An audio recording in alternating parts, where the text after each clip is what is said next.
gentlemen, It's time for Politics with a Punch. ringside.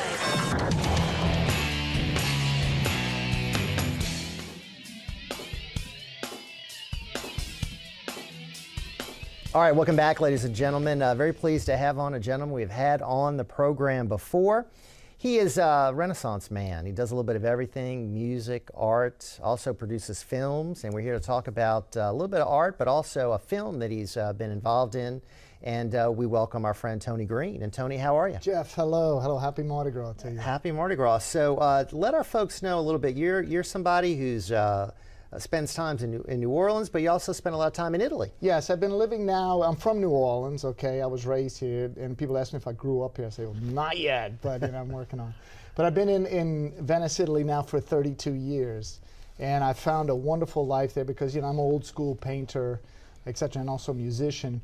And, life with no crime and no cars, you get used to that pretty easily. And I'm a landscape painter.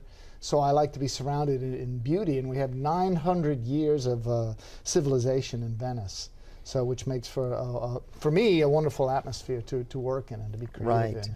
So you spend your time between New Orleans and Venice. That's Yes. pretty much ideal, a lot of people would say.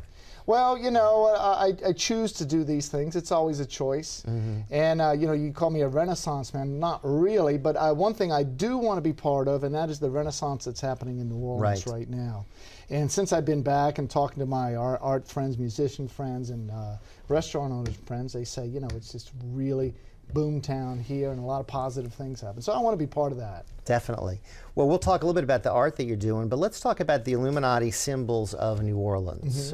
What got you interested in this project? Well, I've been, being a painter, I'm a truth seeker, so I'm from the school of honest observation. So I'm always looking at nature.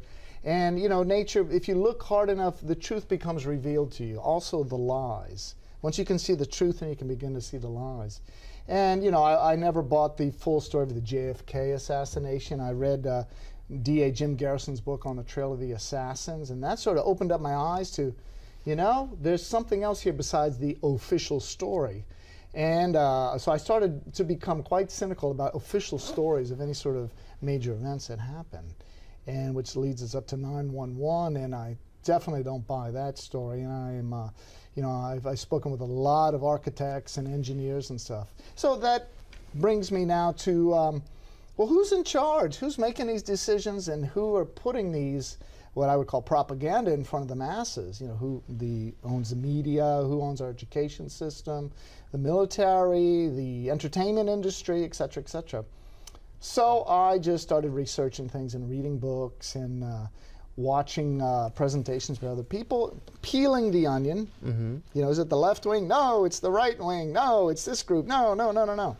Which brought me now to these Illuminati symbols. And living in Venice for 32 years, the Venetian Empire has been there for 900 years. And I find out that the bloodlines, this is all about bloodlines. When I use the word Illuminati, that is a word that was used in 1776 when this form of the Illuminati was declared by a guy called Adam Weishaupt in Austria. And we're showing our viewers there a symbol for that. Give it a little definition, if you could, of the Illuminati. Okay, first of all, I'm no expert. I'm just a citizen who's asking questions, demanding answers, and I'm taking action by making a little film like this about what I know and sharing the information. This pyramid, you see the pyramid, the capstone, is one symbol of this. It's a bloodline. It's a certain DNA which this bloodline has, who have been around controlling our planet for thousands of years, going back to ancient Babylon, ancient Egypt, the British Empire, the Roman Empire, the Venetian Empire. Now we have the Anglo-American Empire. Okay, and these symbols now are all in our corporate logos, etc., and they're everywhere. You go to Washington, D.C., which is just pregnant with these things. All right, now let's show our viewers a little bit about some of those symbols that you found here in New Orleans. And we've got some pictures to share with folks. And you found a lot of them in our banks, right? Banks. Well, those are buildings of power. Buildings of power. And the men who control those banks are part of this little elite group.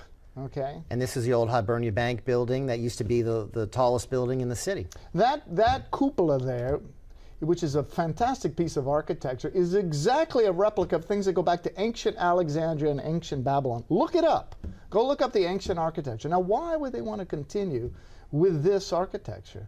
Because they're telling us the same people are in charge who were in charge back then, the same bloodlines, okay?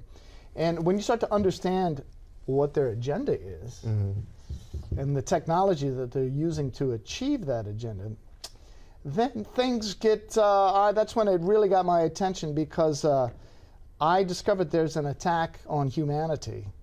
And they're using the old technique of divide and conquer. And so right now, you know, it's the Islamic Christian battle. And I see that being, and this is just my opinion, of course, but I see that being completely orchestrated, the ISIS, etc.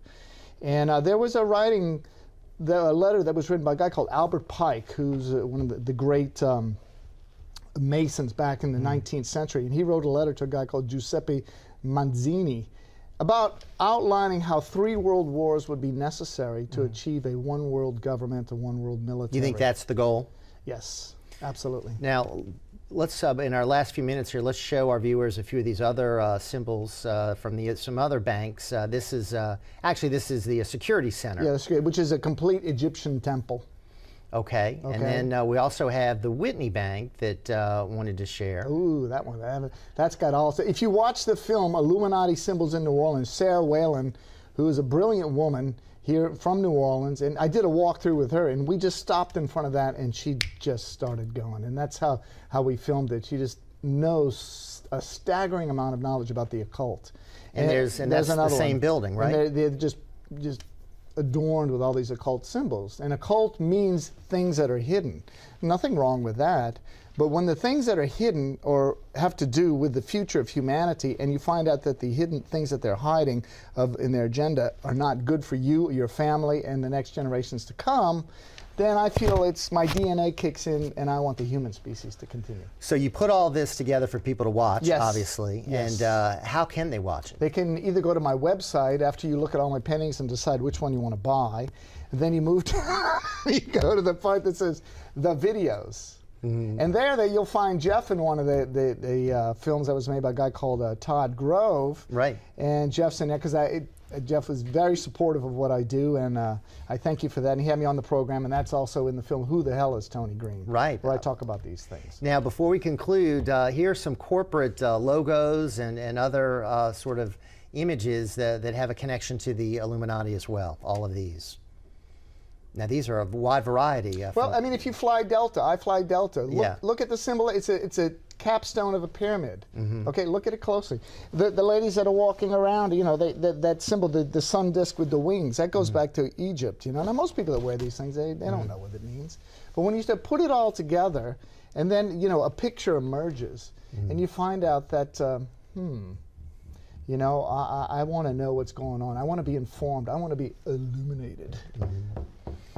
And what's interesting is that I guess a lot of people would think, oh, well, you know, the Illuminati, that might be in the real centers of power, Washington, New York, but you found it here in New Orleans going back well, many no, years. the symbols are here, not that the centers of power are here, but the same symbols that you'll find in New Orleans, you'll find anywhere in America.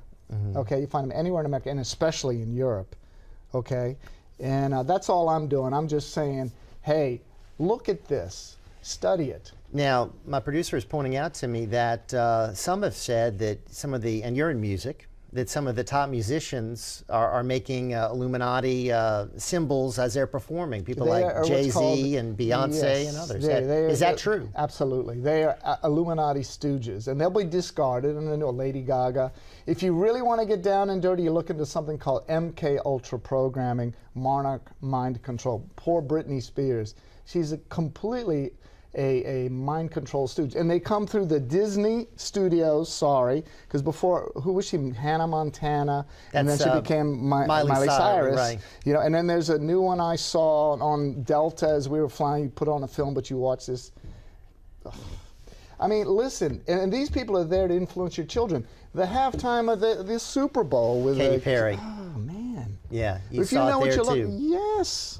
And the one before that with Madonna last year. Right. Wake up!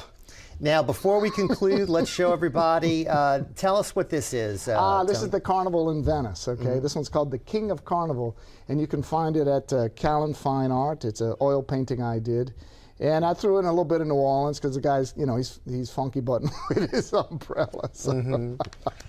So, and we have just 30 seconds or so. So you're still spending a lot of your time doing art. Yeah, I'm contemplating the idea of opening up a gallery here in New Orleans, the Tony Green Gallery, maybe. So I'm here feeling that out because I want to be part of this renaissance, and we have the great 300th anniversary of the city coming up in 2018. Yes. So, excuse me. So, and that's nothing compared to Venice, but for here, that's old. Yeah. Right. So, Tony, we got to roll. Thanks so much. Appreciate it. Thank you, Jeff. All right. Always good to have you on the program, Thank you very and much. always provocative, thought-provoking. All right. When we come back, let's talk about where this economy is going. Our expert, Jim Spiro, is going to be joining us next right here on Ringside.